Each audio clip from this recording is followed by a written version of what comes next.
Alors bonjour, on est avec Yves qui est un lecteur de Voile Magazine, ancien commandant de bord dans la marine marchande.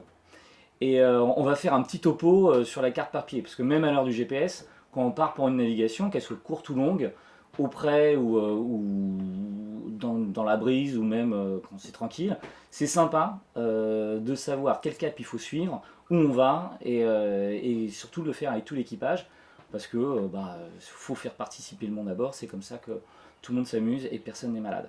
Alors là, on prend un exemple, on part du vieux port de Marseille, et on veut aller passer le Cap de l'Aigle pour aller à La Ciotat. L'idée, c'est comment on prépare ça. Alors nous, on a déjà tracé la route au crayon papier avec la règle CRA, et on veut savoir combien de milles on va faire en tout, et quels sont les principaux caps qu'il va falloir suivre. Vas-y Yves. Voilà, en ligne directe, en sachant que bon, avec un voilier, on n'est pas forcément toujours d'un point A à un point B en ligne directe, mais c'est grosso modo, on a le cap à suivre sur les points importants où on va être obligé de virer. Donc l'idée c'est de la tracer sur la carte papier. Vous voyez là je l'ai mis un peu en gras fort, et puis d'avoir à peu près l'idée des caps à suivre. Donc là avec la règle crasse, habituellement, nous c'est ce qu'on faisait sur les passerelles de cargo. On positionne pour avoir le cap et on est au 186. C'est-à-dire que le 180 c'est là, et on est un peu plus ouvert, donc 186. Mais on le note à côté au crayon sur la carte. Et là, après, quand on a fait le virement de bord, pareil, on part vers le Cap de l'Aigle, on a tracé grosso modo la route, on essaye de bien regarder qu'on passe pas sur les cailloux. Vas-y, redis-nous vite fait, comment là tu vois que tu es au 102. Et ben, Parce avec que le la résultat carte, c'est 102. on prend le point le plus sud de la règle crasse qu'on met sur un parallèle ou un méridien. Là, ça va être le méridien que je vais aller chercher. Donc je me mets avec le bord parallèle à la ligne que j'ai ma route suivie. Je viens chercher ce point-là. Là, je vais arriver sur le méridien. Et on vient lire ici sur la partie la plus facile du rapporteur. Ici, c'est à l'envers, on ne peut pas lire. Et donc, on fait glisser, coïncider là, le bord de la règle crasse sur la route tracée, le point le plus sud sur un méridien ou un parallèle. Là, c'est un méridien. Et on vient lire au 102. Et on marque en parallèle 102. C'est-à-dire quelqu'un qui vient voir la carte se dit, tiens, pour aller de là à là, c'est du 102. Bon, alors un voilier, c'est pas comme un cargo, il va pas suivre au degré près la route, mais on a un ordre d'idée. Mais là, tout l'équipage peut venir, voilà. même votre enfant, il va voir à la table à carte quelle carte il faut suivre, c'est écrit en gros. Et après, je veux la distance. Bon, alors la distance, c'est une ligne brisée.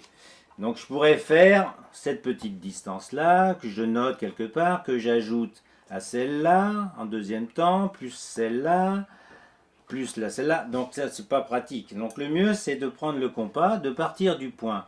Je fais le premier segment.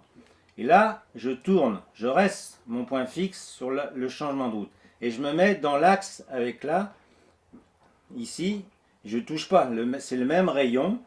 Et là, je viens chercher avec le compas, j'ouvre, chercher le deuxième changement de route. Ici, je tourne pour me mettre dans le sens du troisième. J'ouvre à nouveau le compas, je ne touche pas, celle-là, elle ne bouge pas. Ici. Et en fait, là, tu es en train d'additionner tous les segments. J'additionne tous les tronçons.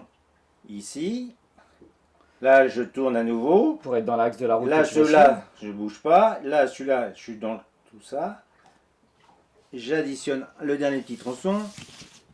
Et là, ce point fixe, je viens à nouveau dans l'axe du dernier de la route et terminer sur la Ciotat. Et ensuite, important, se positionner sur les latitudes. On ne prend jamais la distance sur les longitudes, toujours sur les latitudes et toujours au niveau de la zone où on navigue. Parce que sinon, c'est le problème des latitudes croissantes, ça change les échelles.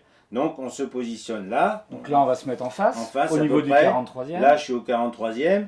Et là, j'ai 5 000, 10 000, 15 000, 20 000.